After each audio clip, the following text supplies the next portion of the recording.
Each week, the San Jose Flea Market brings us stories of athletes overcoming adversity in their lives to succeed in school and in sports. Our Therese Vignal joins us now with an inspiring story from Archbishop Mitty. Guys, when you're active and involved in high school, you have to be able to balance everything on your plate in order to be successful. Despite life's obstacle of not having hands, Anna Pickett of Archbishop Mitty is thriving in school, sports, and in life.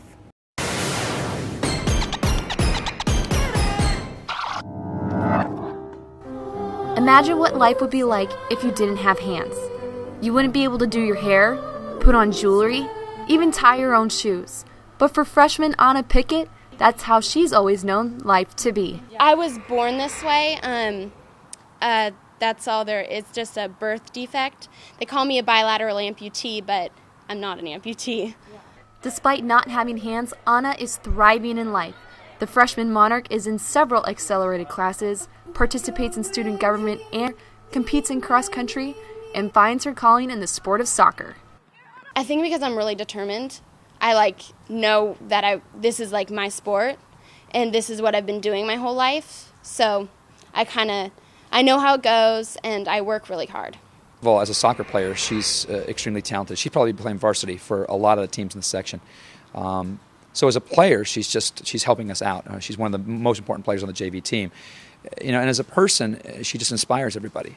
You look at her, how hard she works, and her positive attitude. And if you're not particularly feeling it on a day, you look at her and you say, okay, well, if she's able to put out 100%, I have no excuses.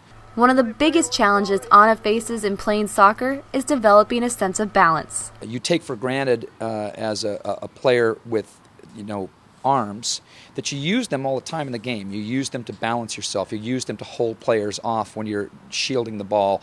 You use them when you're changing direction. And obviously Anna's had to learn where her center of gravity is at and how to use her body differently. So I think she's done a really good job of learning what to do with her body and how to make up for what she doesn't have.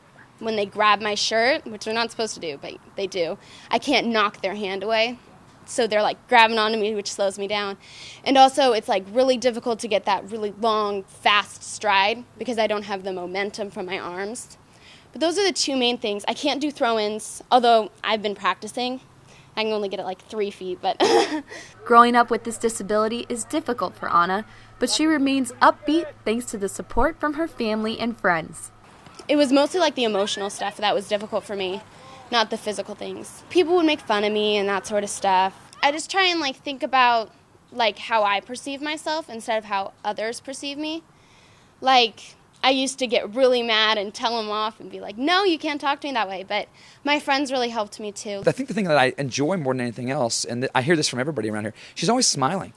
I mean, she's studying for an exam in a math class, and she gets up to leave the cafeteria to take the exam, and she's got a smile on her face. And how many teenagers can you say that about? So she's a phenomenally positive person.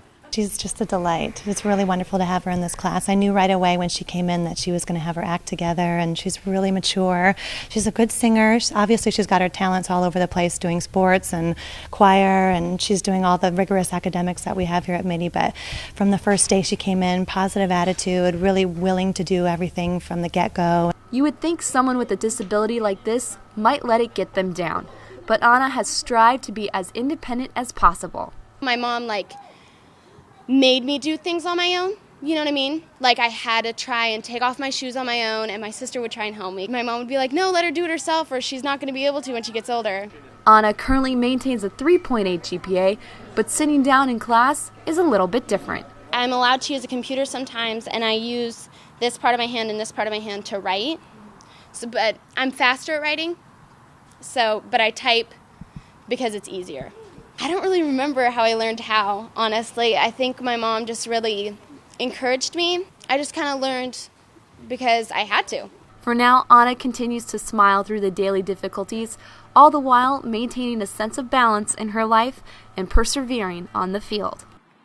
After following Anna around for an entire day of school, it's so interesting to see how she does everything. She's just such an amazing young woman. And just the fact that we take our hands for granted and she's just going right along like she doesn't have. Yeah, and obviously she's had it that way all her life, so it's not a big deal, but to watch that is just incredible. She's an amazing young girl. Thanks, Therese. Valentine Capital, the leader in wealth management, brings us the Players of the Week every week. Our